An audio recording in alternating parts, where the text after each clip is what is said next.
Hello dear friend, good morning. स्वागत है आपका हमारे यूट्यूब चैनल स्टडी विथ विथी में। आज मेरे दिन की शुरुआत तो 4:30 बजे हुई थी, लेकिन मैंने ब्लॉग नहीं बनाया। मैं ब्लॉग बनाना भूल गई थी। तो मैंने सोचा कि आज मैं क्यों ना कुछ अपने बारे में स्पेशल आपको बताऊं, जिससे आपको कुछ सीखने के लिए मिले। तो आज मैंने अपने बारे में बताना सोचा है। जैसा कि थंबनेल में आप लोगों ने देखा होगा कि 69,000 शिक्षक भर्ती में जो गलती मैंने की थी वो गलती आप ना करिएगा। तो मैं बता दूं आप लोगों को कि मैं 69,000 शिक्षक भर्ती में फॉर्म फिलअप की थी, लेकिन मेरा 2 मार्क्स से केवल रह गया था। मैं अगर शायद 2 नंबर पाई होती तो आज मैं भी टीचिंग जॉब करती, कहीं ना कहीं मेरी भी जॉब लगी हुई होती। मेरी बहुत सी फ्रेंड हैं जो आज टीचर हैं, कुछ जेई हैं, लेकिन मैं अभी किचन ही संभाल रही हूँ। लेकिन उम्मीद है एक कि मैं आज नहीं तो कल तो ज़रूर ही जॉब करूँगी। अपने ऊपर इतना ट्रस्ट है कि कहीं ना कहीं कभी ना कभी मुझे भी जॉब लगेगी। कोशिश कर रही हूँ, देखते हैं कब तक मिल जाती है जॉब। तो 69,000 शिक्षक भर्ती में मैंने क्या गलती की थी। मैं 69,000, जैसे आप लोगों को पता होगा कि ये जो 2018, हाँ 2018 में टेट का एग्ज़ाम हुआ था ना। तो 2000 टेट का एग्ज़ाम जो था वो 18 नवंबर को हो गया था, और उसके बाद हमारे पास टाइम ज़्यादा नहीं मिला था। मुश्किल से एक महीने का टाइम मिला था हम लोगों को, क्योंकि 6 जनवरी या 9 शायद 6 जनवरी को एग्ज़ाम हुआ था। एग्ज़ाम हमारा यूपी टेट का 18 नवंबर को हुआ। फिर इसके बाद सुपर टेट का एग्ज़ाम 6 जनवरी को हो गया था, जिसके लिए हम लोगों ने लगभग 1 महीने में तैयारी किए थे हम लोग। लेकिन मैंने सबसे बड़ी गलती वहाँ कर दी कि मैं जब 18 नवंबर के बाद पता चला कि सुपर टेट का एग्ज़ाम 6 जनवरी को होगा, मैं वहीं पे नर्वस हो गई थी। बिल्कुल ही मुझे मतलब उम्मीद नहीं थी।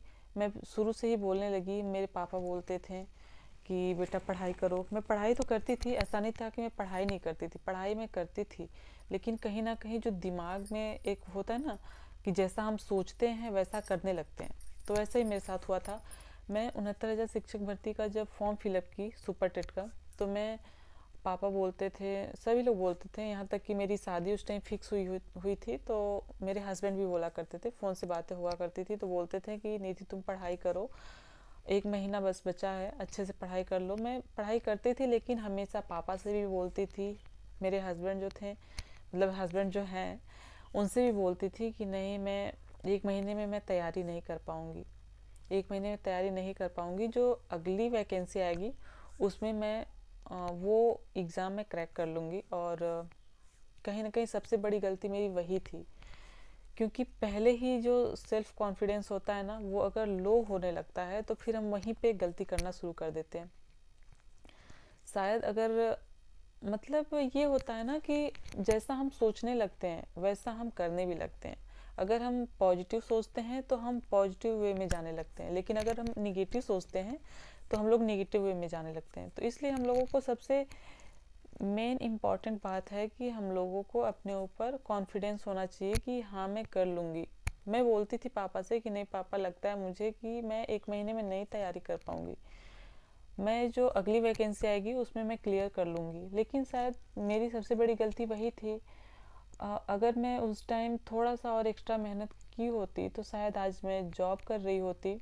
मेरे साथ की बहुत सी लड़कियां हैं जो आज जॉब कर रही हैं, लेकिन उनको भी तो उतना ही टाइम मिला होगा ना, 1 महीने का। लेकिन उन लोगों ने तैयारी की, उन लोगों के अंदर कॉन्फिडेंस था कि हाँ वो कर लेंगी, तो वो उन लोगों ने किया। लेकिन मैं कहीं ना कहीं नर्वस हो गई थी। सबसे बड़ी गलती मेरी वही थी कि मैं नर्वस हो गई, डर गई कि नहीं 1 महीने में नहीं कर पाऊँगी। आज मैं पापा से बोली, अपने हस्बैंड से बोली कि नहीं, मैं जो अगली वैकेंसी आएगी मैं उसमें कर लूँगी। आज वो अगली वैकेंसी 5 साल बीत गया लेकिन नहीं आई।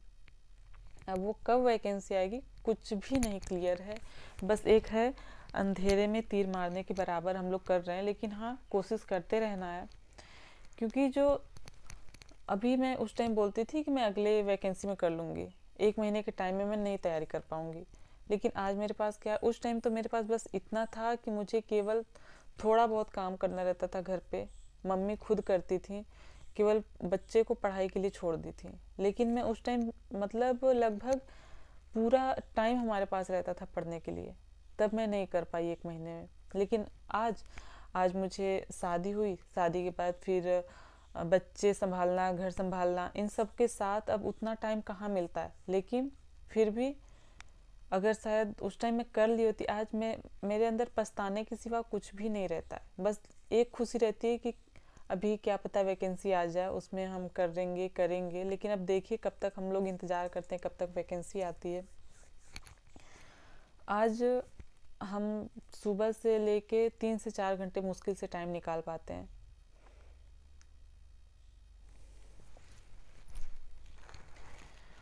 तो इस 3-4 घंटे में हम कैसे करेंगे, देखते हैं। हम जो शादी के पहले होते हैं ना, शादी के पहले हम सोचते हैं कि अपने पापा का सपना पूरा करना है, अपने मम्मी का सपना पूरा करना है। लेकिन शादी के बाद जो होता है ना, शादी के बाद सब कुछ चेंज हो जाता है, सब कुछ ही चेंज हो जाता है। जो शादी के पहले हमारे पास इतना टाइम होता है, शादी के बाद हमारे पास मुश्किल से, बहुत ही मुश्किल से टाइम निकालने से 3-4 घंटे या 5 घंटे मुश्किल से निकल पाता है। तो उसमें अब हमें करना है। स्ट्रगल बहुत ही ज़्यादा बढ़ गया है और कंपटीशन भी उतना ही ज़्यादा बढ़ गया है। शादी के पहले हम सोचते हैं कि अपने पेरेंट्स के ख्वाब सपने हम पूरे करेंगे, लेकिन शादी के बाद जैसे लगता है हम भूल ही जाते हैं। जब अपने बच्चे को देखते हैं, अपने बच्चे को बच्चा जब रहता है उसको हम पढ़ाते हैं, तो सोचते हैं कि अपने बच्चे को ऐसे करेंगे, वैसे करेंगे, ये पढ़ाएंगे, वो पढ़ाएंगे। तो मतलब हम अपने बच्चे से इतनी उम्मीदें लगा के रखे हैं, लेकिन जो हमारे पेरेंट्स हैं वो भी तो हमसे बहुत सारी उम्मीदें लगा के रखे हैं। तो उनको, उनकी उम्मीदों को भी तो पूरा करना है। तो वही है कि जो टाइम है आप उसमें तैयारी करिए, और ये ना सोचिए कि अगला समय जो आएगा हम उसमें बहुत अच्छा कर लेंगे। ऐसा कुछ नहीं है, क्योंकि जो आने वाला समय ना, क्या पता, हो सकता है कि कुछ लोगों के साथ आने वाला समय बहुत अच्छा हो, बहुत ज़्यादा टाइम मिले। लेकिन बहुत से लोगों के साथ ऐसा ही होता है कि अगर आज वो नहीं कर रहे हैं तो आगे चल के और भी दिक्कत आ सकती है। तो जहाँ है आप वहीं से शुरू करिए। धीरे धीरे चलना अगर हम शुरू करेंगे तभी हम मंजिल तक पहुंच सकते हैं। अगर सोचे कि वैकेंसी आ जाए तब हम तैयारी करें तो फिर मुश्किल है। आज से हम अगर तैयारी करना शुरू करेंगे तो एग्ज़ाम आते आते तक हम अपना कोर्स भी कंप्लीट कर लेंगे और अपनी जो सिलेबस है अपना वो भी कवर कर लेंगे। तो उम्मीदें ज़्यादा बढ़ जाती हैं कि हाँ हम क्वालिफाई कर सकते हैं, क्योंकि कंपटीशन लेवल बहुत ही हाई हो चुका है। तो बस इतना ही कहना था कि आप जो सेल्फ कॉन्फिडेंस होता है उसे कभी भी लो मत होने दीजिएगा, और किसी के बहकावे में आके पढ़ाई को डिस्टर्ब मत करिएगा। तो आज के ब्लॉग में बस इतना ही। अगर आप लोगों को मेरा वीडियो पसंद आए, थोड़ा भी मोटिवेशन मिले, तो हमारे वीडियो को, हमारे चैनल को सब्सक्राइब करिएगा, वीडियो को लाइक करिएगा। तो आज के लिए बस इतना ही। Thank you so much, take care.